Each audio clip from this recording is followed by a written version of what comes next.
Hello friend, स्वागत है आपका अपने चैनल आज क्लास में। आज की इस वीडियो में मैट्रिक बोर्ड परीक्षा 2021 के लिए बिहार बोर्ड का मॉडल पेपर सोल्व करेंगे और आज की इस वीडियो में सामाजिक विज्ञान के दूसरे नंबर मॉडल सेट को सोल्व करेंगे, जिसमें 48 महत्वपूर्ण ऑब्जेक्टिव प्रश्न हैं। तो एक भी प्रश्न आप स्किप मत कीजिएगा, वीडियो को प्लीज आप लोग शुरू से लेकर अंत तक देखिएगा, क्योंकि ये जो मॉडल पेपर है ये 2021 बोर्ड एग्जाम के लिए काफी महत्वपूर्ण है। तो प्लीज आप लोग वीडियो को शुरू से लेकर अंत तक जरूर देखिएगा और चैनल को सब्सक्राइब नहीं किए हैं तो चैनल को सब्सक्राइब कर लीजिएगा, साथ में बेल आइकन को ऑल पे दबा लीजिएगा ताकि जब भी क्लास हो तो आपके पास नोटिफिकेशन पहुंचता रहे। तो आइए शुरू करते हैं पहले नंबर प्रश्न से। पहला नंबर प्रश्न है कि 1905 में बंगाल का विभाजन किसने किया था। काफी महत्वपूर्ण प्रश्न है कि 1905 में बंगाल का विभाजन किसने किया था। ए ऑप्शन है लिट्टन ने, बी ऑप्शन है रिपन ने, सी ऑप्शन है कर्जन ने, डी ऑप्शन है इरविन ने। तो यहाँ पे आपको बताना है कि 1905 में बंगाल का विभाजन किसने किया था। तो कर्जन ने किया था, ये आपको याद रखना है, यानी यहाँ पे सी ऑप्शन क्या हो जाएगा, यहाँ पे बिल्कुल ही सही हो जाएगा। ये देखते हैं अगला प्रश्न, दो नंबर प्रश्न है कि 10 घंटे का आंदोलन कहाँ चला। काफी महत्वपूर्ण प्रश्न है कि 10 घंटे का आंदोलन कहाँ चला। ए ऑप्शन है इंग्लैंड में, बी ऑप्शन है जर्मनी में, सी ऑप्शन है भारत में, डी ऑप्शन है जापान में। तो यहाँ पे आपको बताना है कि 10 घंटे का आंदोलन कहाँ चला। तो ये इंग्लैंड में चला, ये आपको याद रखना है, यानी यहाँ पे ए ऑप्शन क्या हो जाएगा, यहाँ पे बिल्कुल ही सही हो जाएगा। ये देखते हैं अगला प्रश्न, 3 नंबर प्रश्न है कि अप्रैल थीसिस किसने तैयार की। काफी महत्वपूर्ण प्रश्न है कि अप्रैल थीसिस किसने तैयार की। ए ऑप्शन है लेनिन ने, बी ऑप्शन है ट्राटस्की ने, सी ऑप्शन है करंस्की ने, डी ऑप्शन है स्टालिन ने। तो यहाँ पे आपको बताना है कि अप्रैल थीसिस किसने तैयार की। तो ये लेनिन ने तैयार किया था, ये आपको याद रखना है, यानी यहाँ पे ए ऑप्शन क्या हो जाएगा, यहाँ पे बिल्कुल ही सही हो जाएगा। ये देखते हैं अगला प्रश्न, 4 नंबर प्रश्न है कि पश्मीना ऊन किस जानवर के रोए से बनाया जाता है। काफी महत्वपूर्ण प्रश्न है कि पश्मीना ऊन किस जानवर के रोए से बनाया जाता है। ए ऑप्शन है भेड़ के, बी ऑप्शन है खरगोश के, सी ऑप्शन है शेर के, डी ऑप्शन है भालू के। तो यहाँ पे आपको बताना है कि पश्मीना ऊन किस जानवर के रोए से बनाया जाता है। तो भेड़ के रोए से बनाया जाता है, ये आपको याद रखना है, यानी यहाँ पे ए ऑप्शन क्या हो जाएगा, यहाँ पे बिल्कुल ही सही हो जाएगा। काफी महत्वपूर्ण प्रश्न है, तो एक भी प्रश्न आप स्किप मत कीजिएगा। और ये जितना भी प्रश्न है ये 2021 बोर्ड एग्जाम के लिए काफी महत्वपूर्ण है। तो प्लीज आप लोग वीडियो को शुरू से लेकर अंत तक जरूर देखिएगा और वीडियो को लाइक नहीं किए तो प्लीज आप लोग वीडियो को लाइक भी कर दीजिएगा। ये देखते हैं अगला प्रश्न, 5 नंबर प्रश्न है कि कांडला पतन किस राज्य में बनाया गया है। यहाँ पे आपको बताना है कि कांडला पतन किस राज्य में बनाया गया है। कांडला पतन का मतलब यानी कांडला बंदरगाह किस राज्य में बनाया गया है। ए ऑप्शन है पश्चिम बंगाल में, बी ऑप्शन है महाराष्ट्र में, सी ऑप्शन है गुजरात में, डी ऑप्शन है गोवा में। तो यहाँ पे आपको बताना है कि कांडला पतन किस राज्य में बनाया गया है। तो ये गुजरात में बनाया गया है, ये आपको याद रखना है, यानी यहाँ पे सी ऑप्शन क्या हो जाएगा, यहाँ पे बिल्कुल ही सही हो जाएगा। ये देखते हैं अगला प्रश्न, 6 नंबर प्रश्न है कि बिहार में रेलवे का एकमात्र मुख्यालय कहाँ है। काफी महत्वपूर्ण प्रश्न है कि बिहार में रेलवे का एकमात्र मुख्यालय कहाँ है। ए ऑप्शन है पटना में, बी ऑप्शन है हाजीपुर में, सी ऑप्शन है सोनपुर में, डी ऑप्शन है समस्तीपुर में। तो यहाँ पे आपको बताना है कि बिहार में रेलवे का एकमात्र मुख्यालय कहाँ है। तो ये हाजीपुर में है, इसे आपको याद रखना है, यानी यहाँ पे बी ऑप्शन क्या हो जाएगा, यहाँ पे बिल्कुल ही सही हो जाएगा। ये देखते हैं अगला प्रश्न, 7 नंबर प्रश्न है कि भारत में दल बदल कानून किस वर्ष लागू हुआ। काफी महत्वपूर्ण प्रश्न है कि भारत में दल बदल कानून किस वर्ष लागू हुआ। ए ऑप्शन है 1975 ईस्वी में, बी ऑप्शन है 1980 ईस्वी में, सी ऑप्शन है 1985 ईस्वी में, डी ऑप्शन है 1990 ईस्वी में। तो यहाँ पे आपको बताना है कि भारत में दल बदल कानून किस वर्ष लागू हुआ। तो 1985 ईस्वी में लागू हुआ, ये आपको याद रखना है, यानी यहाँ पे सी ऑप्शन क्या हो जाएगा, यहाँ पे बिल्कुल ही सही हो जाएगा। ये देखते हैं अगला प्रश्न, 8 नंबर प्रश्न है कि विश्व में सबसे बड़ा लोकतांत्रिक देश है, काफी महत्वपूर्ण प्रश्न है 8 नंबर कि विश्व में सबसे बड़ा लोकतांत्रिक देश कौन सा है, ये यहाँ पे आपको बताना है। ए ऑप्शन है चीन, बी ऑप्शन है अमेरिका, सी ऑप्शन है भारत, डी ऑप्शन है फ्रांस। तो यहाँ पे आपको बताना है कि विश्व में सबसे बड़ा लोकतांत्रिक देश कौन सा है, तो वो भारत है, ये आपको याद रखना है। यानी यहाँ पे सी ऑप्शन क्या हो जाएगा, यहाँ पे बिल्कुल ही सही हो जाएगा। काफी महत्वपूर्ण प्रश्न है, तो प्लीज आप लोग वीडियो को शुरू से लेके अंत तक जरूर देखिएगा। ये देखते हैं अगला प्रश्न 9 नंबर प्रश्न देख लीजिए। मुद्रा वह है जो मुद्रा का कार्य करती हो, मुद्रा की यह परिभाषा किसने दी। काफी महत्वपूर्ण प्रश्न है कि मुद्रा वह है जो मुद्रा की कार्य करती हो, मुद्रा की यह परिभाषा किसने दी। ए ऑप्शन है मार्शल ने, बी ऑप्शन है रॉबर्टसन ने, सी ऑप्शन है हर्टले विदर्स ने, डी ऑप्शन है सिलिगमैन ने। तो यहाँ पे आपको बताना है कि मुद्रा वह है जो मुद्रा का कार्य करती हो, मुद्रा की यह परिभाषा किसने दिया, तो हर्टले विदर्स ने दिया, ये आपको याद रखना है। यानी यहाँ पे सी ऑप्शन क्या हो जाएगा, यहाँ पे बिल्कुल ही सही हो जाएगा। ये देखते हैं अगला प्रश्न यहाँ पे 10 नंबर प्रश्न है कि राष्ट्रीय कृषि एवं ग्रामीण विकास बैंक की स्थापना हुई। ए ऑप्शन है 1952 ईस्वी में, बी ऑप्शन है 1962 ईस्वी में, सी ऑप्शन है 1972 ईस्वी में, डी ऑप्शन है 1982 ईस्वी में। 10 नंबर प्रश्न काफी महत्वपूर्ण है कि राष्ट्रीय कृषि एवं ग्रामीण विकास बैंक की स्थापना कब हुई, तो ये 1982 ईस्वी में हुआ था, ये आपको याद रखना है। काफी महत्वपूर्ण है, यानी यहाँ पे डी ऑप्शन क्या हो जाएगा, यहाँ पे बिल्कुल ही सही हो जाएगा। ये देखते हैं अगला प्रश्न 11 नंबर प्रश्न है कि गार्डन सिटी की अवधारणा किसने विकसित की थी। काफी महत्वपूर्ण प्रश्न है ये भी। ए ऑप्शन है एबेनेजर हावर्ड ने, बी ऑप्शन है विलियम ने, सी ऑप्शन है नेपोलियन तृतीय ने, डी ऑप्शन है हॉब्समैन ने। तो यहाँ पे आपको बताना है कि गार्डन सिटी की अवधारणा किसने विकसित की थी, तो एबेनेजर हावर्ड ने की थी, ये आपको याद रखना है। यानी यहाँ पे ए ऑप्शन क्या हो जाएगा, यहाँ पे बिल्कुल ही सही हो जाएगा। ये देखते हैं अगला प्रश्न 12 नंबर प्रश्न है कि गुटेनबर्ग का जन्म किस देश में हुआ था। काफी महत्वपूर्ण प्रश्न है कि गुटेनबर्ग का जन्म किस देश में हुआ था। ए ऑप्शन है अमेरिका में, बी ऑप्शन है जर्मनी में, सी ऑप्शन है जापान में, डी ऑप्शन है इंग्लैंड में। तो यहाँ पे आपको बताना है कि गुटेनबर्ग का जन्म किस देश में हुआ था, तो जर्मनी में हुआ था, ये आपको याद रखना है। यानी यहाँ पे बी ऑप्शन क्या हो जाएगा, यहाँ पे बिल्कुल ही सही हो जाएगा। आइए देखते हैं अगला प्रश्न 13 नंबर प्रश्न है कि भारतीय राष्ट्रीय कांग्रेस के पहले अध्यक्ष कौन थे। काफी महत्वपूर्ण प्रश्न है 13 नंबर भी कि भारतीय राष्ट्रीय कांग्रेस के पहले अध्यक्ष कौन थे। ए ऑप्शन है ए.ओ. ह्यूम, बी ऑप्शन है W.C. बनर्जी, सी ऑप्शन है बदरुद्दीन तैयब जी, डी ऑप्शन है एनी बेसेंट। तो यहाँ पे आपको बताना है कि भारतीय राष्ट्रीय कांग्रेस के पहले अध्यक्ष कौन थे, तो W.C. बनर्जी थे, ये आपको याद रखना है। यानी यहाँ पे बी ऑप्शन क्या हो जाएगा, यहाँ पे बिल्कुल ही सही हो जाएगा। आइए देखते हैं अगला प्रश्न 14 नंबर प्रश्न है कि दास कैपिटल किसकी रचना है। काफी महत्वपूर्ण प्रश्न है कि दास कैपिटल की रचना किसने की। ए ऑप्शन है एंजल्स ने, बी ऑप्शन है दोस्तावस्की ने, सी ऑप्शन है टोल्स्टॉय ने, डी ऑप्शन है कार्ल मार्क्स ने। तो यहाँ पे आपको बताना है कि दास कैपिटल की रचना किसने की, तो कार्ल मार्क्स ने किया था, ये आपको याद रखना है। यानी यहाँ पे डी ऑप्शन क्या हो जाएगा, यहाँ पे बिल्कुल ही सही हो जाएगा। जितना भी प्रश्न है ये 2021 बोर्ड एग्जाम के लिए काफी महत्वपूर्ण है, तो प्लीज आप लोग एक भी प्रश्न स्किप मत कीजिएगा। वीडियो को प्लीज आप लोग शुरू से लेके अंत तक जरूर देखिएगा। ये देखते हैं अगला प्रश्न 15 नंबर प्रश्न है कि रक्त एवं लौह नीति का अवलंबन किसने किया। काफी महत्वपूर्ण प्रश्न है ये भी। ए ऑप्शन है मेजनी ने, बी ऑप्शन है हिटलर ने, सी ऑप्शन है बिस्मार्क ने, डी ऑप्शन है विलियम प्रथम ने। तो यहाँ पे आपको बताना है कि रक्त एवं लौह नीति का अवलंबन किसने किया, तो ये बिस्मार्क ने किया था। यानी यहाँ पे सी ऑप्शन क्या हो जाएगा, यहाँ पे बिल्कुल ही सही हो जाएगा। ये देखते हैं अगला प्रश्न 16 नंबर प्रश्न है कि गैरीवाल्डी पेशे से क्या था। यहाँ पे आपको बताना है कि जो गैरीवाल्डी था वो पेशे से क्या था। ए ऑप्शन है सिपाही, बी ऑप्शन है किसान, सी ऑप्शन है जमींदार, डी ऑप्शन है नाविक। तो यहाँ पे आपको बताना है कि गैरीवाल्डी पेशे से क्या था, तो जो गैरीवाल्डी था वो पेशे से क्या था, नाविक था, ये आपको याद रखना है। यानी यहाँ पे डी ऑप्शन क्या हो जाएगा, यहाँ पे बिल्कुल ही सही हो जाएगा। ये देखते हैं अगला प्रश्न यहाँ पे 17 नंबर प्रश्न है कि रूस में कृषक दास प्रथा का अंत कब हुआ। काफी महत्वपूर्ण प्रश्न है 17 नंबर भी। ए ऑप्शन है 1861 ईस्वी में, बी ऑप्शन है 1862 ईस्वी में, सी ऑप्शन है 1863 ईस्वी में, डी ऑप्शन है 1864 ईस्वी में। 17 नंबर प्रश्न काफी महत्वपूर्ण है कि रूस में कृषक दास प्रथा का अंत कब हुआ। तो 1861 ईस्वी में इसका अंत हुआ, ये आपको याद रखना है।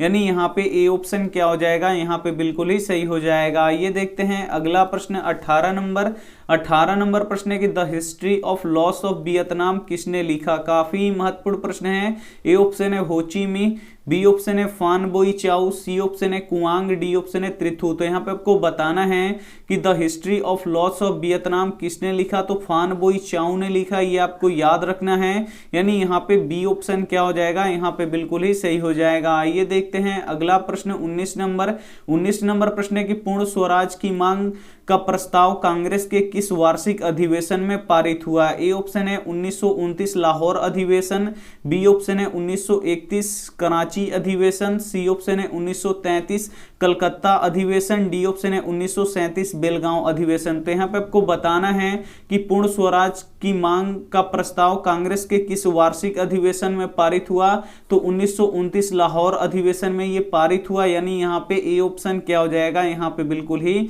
सही हो जाएगा। ये देखते हैं अगला प्रश्न 20 नंबर प्रश्न है कि AITUC का प्रथम अध्यक्ष किसे बनाया गया। ए ऑप्शन है मोतीलाल नेहरू को, बी ऑप्शन है लाला लाजपत राय को, सी ऑप्शन है महात्मा गांधी को, डी ऑप्शन है चित्तरंजन दास को। तो यहाँ पे आपको बताना है कि AITUC का यहाँ पे प्रथम अध्यक्ष किसे बनाया गया। तो लाला लाजपत राय को बनाया गया, ये आपको याद रखना है। यानी यहाँ पे बी ऑप्शन क्या हो जाएगा, यहाँ पे बिल्कुल ही सही हो जाएगा। ये देखते हैं अगला प्रश्न 21 नंबर प्रश्न की काली मृदा का दूसरा नाम क्या है। यानी जो काली मृदा को क्या बोला जाता है, मिट्टी बोला जाता है। यहाँ पे आपको बताना है कि काली मिट्टी का दूसरा नाम क्या है। ए ऑप्शन है बलुई मिट्टी, बी ऑप्शन है रेगुन मिट्टी, सी ऑप्शन है साल, डी ऑप्शन है पर्वतीय मिट्टी। तो यहाँ पे आपको बताना है कि काली मृदा का दूसरा नाम क्या है। तो रेगुन मिट्टी इसे बोला जाता है, या रेगुन मृदा भी आप बोल सकते हैं। यानी यहाँ पे बी ऑप्शन क्या हो जाएगा, यहाँ पे बिल्कुल ही सही हो जाएगा। काफी महत्वपूर्ण प्रश्न है, तो एक भी प्रश्न आप स्किप मत कीजिएगा। वीडियो को प्लीज आप लोग शुरू से लेके अंत तक जरूर देखिएगा। 22 नंबर प्रश्न है कि भारत के किस राज्य में वन का सबसे अधिक विस्तार है। ए ऑप्शन है केरल में, बी ऑप्शन है कर्नाटक में, सी ऑप्शन है मध्य प्रदेश में, डी ऑप्शन है उत्तर प्रदेश में। तो यहाँ पे आपको बताना है कि भारत के किस राज्य में वन का सबसे अधिक विस्तार है। तो मध्य प्रदेश में वन का सबसे अधिक विस्तार है, ये आपको याद रखना है। यानी यहाँ पे सी ऑप्शन क्या हो जाएगा, यहाँ पे बिल्कुल ही सही हो जाएगा। ये देखते हैं अगला प्रश्न 23 नंबर प्रश्न है कि किस राज्य में खनिज तेल का विशाल भंडार है। ये भी काफी महत्वपूर्ण प्रश्न है कि किस राज्य में खनिज तेल का विशाल भंडार है। ए ऑप्शन है असम में, बी ऑप्शन है राजस्थान में, सी ऑप्शन है बिहार में, डी ऑप्शन है तमिलनाडु में। तो यहाँ पे आपको बताना है कि किस राज्य में खनिज तेल का विशाल भंडार है। तो असम में खनिज तेल का विशाल भंडार है, ये आपको याद रखना है। यानी यहाँ पे ए ऑप्शन क्या हो जाएगा, यहाँ पे बिल्कुल ही सही हो जाएगा। ये देखते हैं अगला प्रश्न 24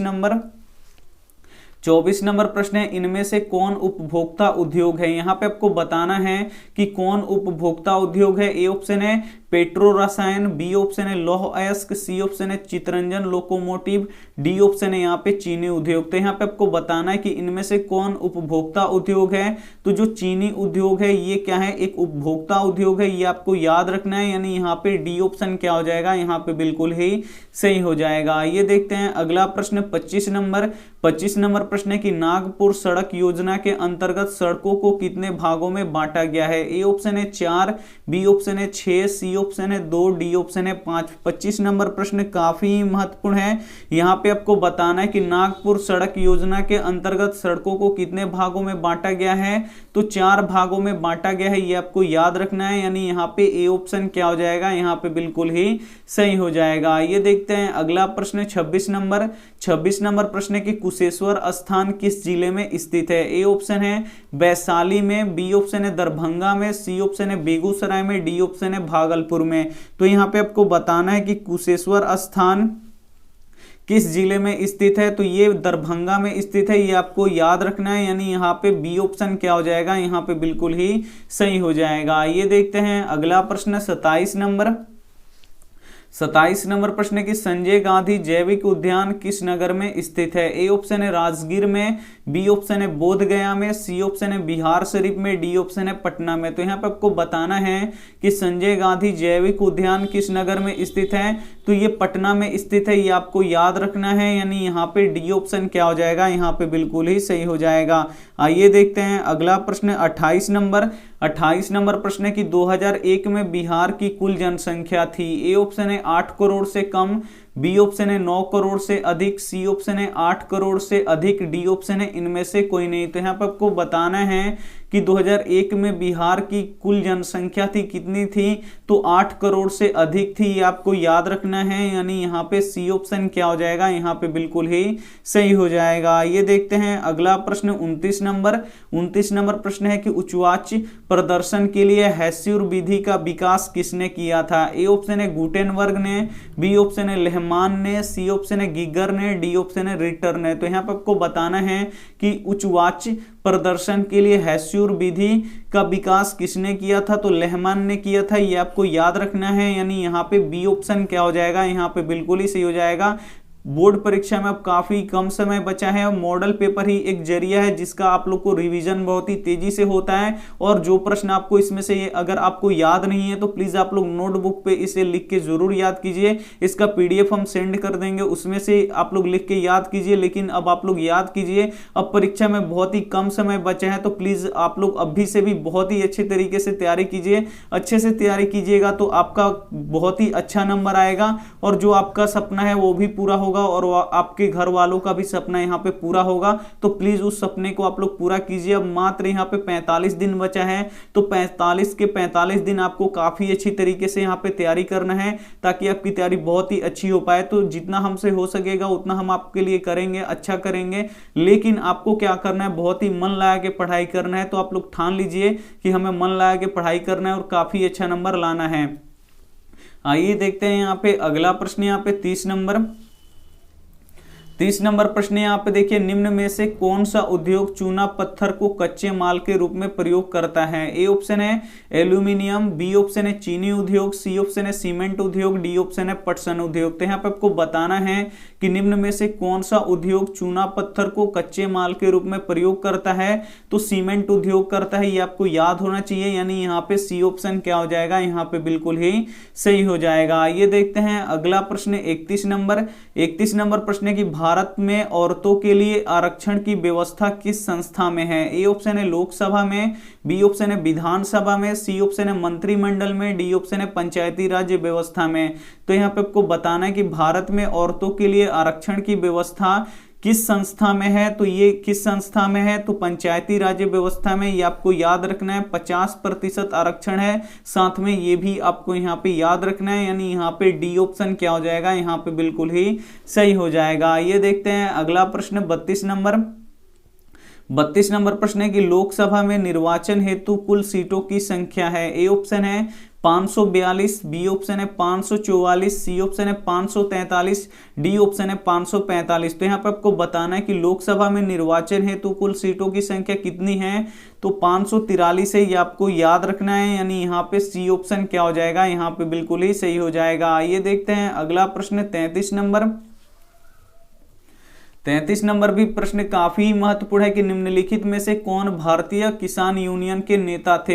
ये भी प्रश्न काफी महत्वपूर्ण है। ए ऑप्शन है मोरारजी देसाई, बी ऑप्शन है जयप्रकाश नारायण, सी ऑप्शन है महेंद्र सिंह टिकैत, डी ऑप्शन है चौधरी चरण सिंह। तो यहाँ पे आपको बताना है कि निम्नलिखित में से कौन भारतीय किसान यूनियन के नेता थे, तो महेंद्र सिंह टिकैत थे, ये आपको याद रखना है, यानी यहाँ पे सी ऑप्शन क्या हो जाएगा, यहाँ पे बिल्कुल ही सही हो जाएगा। ये देखते हैं अगला प्रश्न 34 नंबर। 34 नंबर प्रश्न है कि राजनीतिक दलों की नींव सर्वप्रथम किस देश में पड़ी। ए ऑप्शन है ब्रिटेन में, बी ऑप्शन है भारत में, सी ऑप्शन है फ्रांस में, डी ऑप्शन है यूएसए यानी अमेरिका में। तो यहाँ पे आपको बताना है कि राजनीतिक दलों की नींव सर्वप्रथम किस देश में पड़ी, तो ब्रिटेन में पड़ी, ये आपको याद रखना है, यानी यहाँ पे ए ऑप्शन क्या हो जाएगा, यहाँ पे बिल्कुल ही सही हो जाएगा। ये देखते हैं अगला प्रश्न यहाँ पे 35 नंबर। 35 नंबर प्रश्न है कि किसके फैसलों में व्यक्तिगत पूर्वाग्रहों की अधिकता रहती है। ए ऑप्शन है लोकतांत्रिक, बी ऑप्शन है राजशाही, सी ऑप्शन है गैर लोकतांत्रिक, डी ऑप्शन है तानाशाही। 35 नंबर प्रश्न है कि किसके फैसलों में व्यक्तिगत पूर्वाग्रहों की अधिकता रहती है? तो गैर लोकतांत्रिक में रहता है, ये आपको याद रखना है, यानी यहाँ पे सी ऑप्शन क्या हो जाएगा, यहाँ पे बिल्कुल ही सही हो जाएगा। ये देखते हैं अगला प्रश्न 36 नंबर प्रश्न है कि भारत में सर्वोच्च न्यायालय के मुख्य न्यायाधीश की नियुक्ति कौन करता है? ये भी काफी महत्वपूर्ण प्रश्न है। ए ऑप्शन है प्रधानमंत्री, बी ऑप्शन है राष्ट्रपति, सी ऑप्शन है संसद, डी ऑप्शन है यहाँ पे उपराष्ट्रपति। तो यहाँ पे आपको बताना है कि भारत में सर्वोच्च न्यायालय के मुख्य न्यायाधीश की नियुक्ति कौन करते हैं? तो ये राष्ट्रपति करते हैं, ये आपको याद रखना है, यानी यहाँ पे बी ऑप्शन क्या हो जाएगा, यहाँ पे बिल्कुल ही सही हो जाएगा। आइए देखते हैं अगला प्रश्न 37 नंबर प्रश्न है कि निम्नलिखित में से किसे विशेष राज्य का दर्जा प्राप्त था? ए ऑप्शन है बिहार को, बी ऑप्शन है आंध्र प्रदेश को, सी ऑप्शन है जम्मू कश्मीर को, डी ऑप्शन है गुजरात को। तो यहाँ पे आपको बताना है कि निम्नलिखित में से किसे विशेष राज्य का दर्जा प्राप्त था? तो जो जम्मू कश्मीर था इसे विशेष राज्य का दर्जा प्राप्त था, यानी यहाँ पे सी ऑप्शन क्या हो जाएगा, यहाँ पे बिल्कुल ही सही हो जाएगा। जो जम्मू कश्मीर राज्य था इसे विशेष राज्य का दर्जा प्राप्त था, तो इससे विशेष राज्य का दर्जा वापस ले लिया गया है और जम्मू कश्मीर जो राज्य था उसको 2 केंद्र शासित प्रदेश बना दिया गया है। तो ये भी साथ में आपको याद रखना है। आइए देखते हैं अगला प्रश्न यहाँ पे 38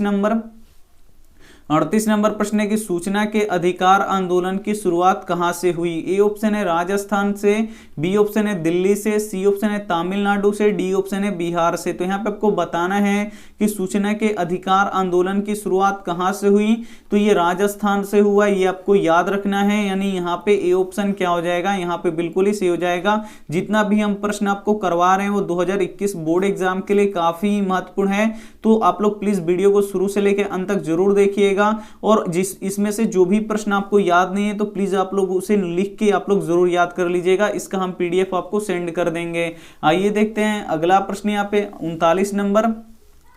39 नंबर प्रश्न है कि बिहार के किस जिले की प्रति व्यक्ति आय सर्वाधिक है? यहाँ पे थोड़ा सा धुंधला है लेकिन आप लोग ट्राई कीजिएगा। यहाँ पे देखिए बिहार के किस जिले की प्रति व्यक्ति आय सर्वाधिक है? ए ऑप्शन है पटना का, बी ऑप्शन है गया का, सी ऑप्शन है शिवहर का, डी ऑप्शन है नालंदा का। तो बिहार के किस जिले की प्रति व्यक्ति आय सर्वाधिक है यानी सबसे अधिक है? तो पटना का प्रति व्यक्ति आय सबसे अधिक है, ये आपको याद रखना है, यानी यहाँ पे ए ऑप्शन क्या हो जाएगा, यहाँ पे बिल्कुल ही सही हो जाएगा। और जो शिवहर है इसका जो प्रति व्यक्ति आय है वो सबसे कम है, तो ये भी आपको याद रखना है। आइए देखते हैं अगला प्रश्न यहाँ पे 40 नंबर प्रश्न है कि वैश्वीकरण के मुख्य अंग कितने हैं? ए ऑप्शन है 1, बी ऑप्शन है 2, सी ऑप्शन है 3, डी ऑप्शन है 4। तो यहाँ पे आपको बताना है कि वैश्वीकरण के मुख्य अंग कितने हैं? तो 4 हैं, ये आपको याद रखना है, यानी यहाँ पे डी ऑप्शन क्या हो जाएगा, यहाँ पे बिल्कुल ही सही हो जाएगा। ये देखते हैं अगला प्रश्न 41 नंबर प्रश्न है कि स्वर्ण आभूषणों की परिशुद्धता को सुनिश्चित करने के लिए किसका मान्यता प्राप्त चिन्ह का होना आवश्यक है? ए ऑप्शन है ISI मार्क का, बी ऑप्शन है होल मार्क का, सी ऑप्शन है एग मार्क का, डी ऑप्शन है इनमें से कोई नहीं। तो यहाँ पे आपको बताना है कि स्वर्ण आभूषणों की परिशुद्धता को सुनिश्चित करने के लिए किस मान्यता प्राप्त चिन्ह का होना आवश्यक है? तो होल मार्क का होना काफी महत्वपूर्ण है, यानी यहाँ पे बी ऑप्शन क्या हो जाएगा, यहाँ पे बिल्कुल ही सही हो जाएगा। ये देखते हैं अगला प्रश्न 42 नंबर प्रश्न है कि फूट डालो और राज करो की नीति किसने अपनाई? ए ऑप्शन है अंग्रेजों ने, बी ऑप्शन है व्यवसाय प्रधानों ने, सी ऑप्शन है उद्योग प्रधानों ने, डी ऑप्शन है उपयुक्त तीनों ने। तो यहाँ पे आपको बताना है कि फूट डालो और राज करो की नीति किसने अपनाई? तो ये अंग्रेजों ने अपनाई, ये आपको याद रखना है, यानी यहाँ पे ए ऑप्शन क्या हो जाएगा, यहाँ पे बिल्कुल ही सही हो जाएगा। ये देखते हैं अगला प्रश्न 43 नंबर प्रश्न है कि योजना आयोग के अध्यक्ष होते हैं। यहाँ पे आपको बताना है कि योजना आयोग के अध्यक्ष कौन होते हैं? ए ऑप्शन है मुख्यमंत्री, बी ऑप्शन है गृह मंत्री, सी ऑप्शन है वित्त मंत्री, डी ऑप्शन है प्रधानमंत्री। तो यहाँ पे आपको बताना है कि योजना आयोग के अध्यक्ष कौन होते हैं? तो योजना आयोग के अध्यक्ष प्रधानमंत्री खुद होते हैं, यानी यहाँ पे डी ऑप्शन क्या हो जाएगा, यहाँ पे बिल्कुल ही सही हो जाएगा। ये देखते हैं अगला प्रश्न 44 नंबर प्रश्न है कि साख का क्या अर्थ है? यहाँ पे आपको बताना है कि साख का क्या अर्थ है। ए ऑप्शन है विश्वास करना, बी ऑप्शन है ऋण लौटाने की क्षमता, सी ऑप्शन है ए और बी दोनों, डी ऑप्शन है इनमें से कोई नहीं। तो यहाँ पे आपको बताना है कि साख का क्या अर्थ है। तो विश्वास करना भी है और ऋण लौटाने की क्षमता भी है, दोनों है। तो ये आपको यहाँ पे याद रखना है, यानी ए और बी दोनों यहाँ पे क्या हो जाएगा, बिल्कुल ही सही हो जाएगा, यानी यहाँ पे सी ऑप्शन क्या हो जाएगा, बिल्कुल ही सही हो जाएगा। ये देखते हैं अगला प्रश्न यहाँ पे 45 नंबर प्रश्न है कि बांग्लादेश के नोबेल पुरस्कार से सम्मानित व्यक्ति हैं। ए ऑप्शन है professor Iqbal Yunus, B option है professor Mohammad Yunus, C option है मोहम्मद रहीम यूनुस, डी ऑप्शन है मोहम्मद यहाँ पे शरीफ यूनुस। तो यहाँ पे आपको बताना है कि बांग्लादेश के नोबेल पुरस्कार से सम्मानित व्यक्ति कौन है। तो यहाँ पे बी ऑप्शन क्या हो जाएगा, यहाँ पे बिल्कुल ही सही हो जाएगा, प्रोफेसर मोहम्मद यूनुस है, ये आपको याद रखना है, यानी यहाँ पे बी ऑप्शन क्या हो जाएगा, यहाँ पे बिल्कुल ही सही हो जाएगा। ये देखते हैं अगला प्रश्न यहाँ पे 46 नंबर प्रश्न है कि भारत में सेवा क्षेत्र को सामान्यतः कितने वर्गों में बांटा गया, यानी कितने भागों में बांटा जा सकता है। ए ऑप्शन है 2 भागों में, बी ऑप्शन है 4 भागों में, सी ऑप्शन है 6 भागों में, डी ऑप्शन है 8 भागों में।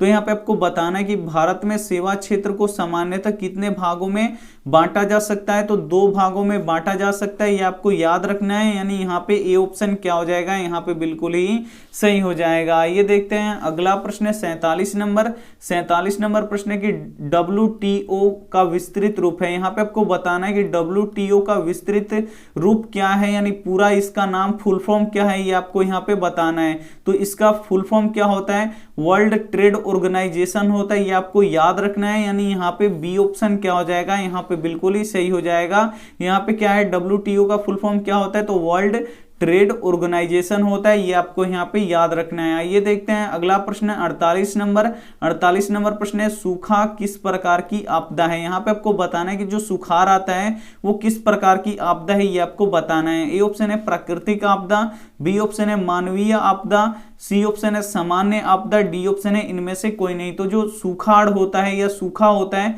वो किस प्रकार की आपदा है, तो ये प्राकृतिक आपदा है, ये आपको याद रखना है, यानी यहाँ पे ए ऑप्शन क्या हो जाएगा, यहाँ पे बिल्कुल ही सही हो जाएगा। हम आपको 48 मॉडल सेट का हम आपको प्रश्न करवा चुके हैं, तो इसमें से जो भी प्रश्न आपको याद नहीं है तो प्लीज आप लोग उसे लिख के याद कर लीजिएगा, और इसका हम PDF क्या करेंगे, आपको कल तक भेज देंगे। आइए देखते हैं यहाँ पे होमवर्क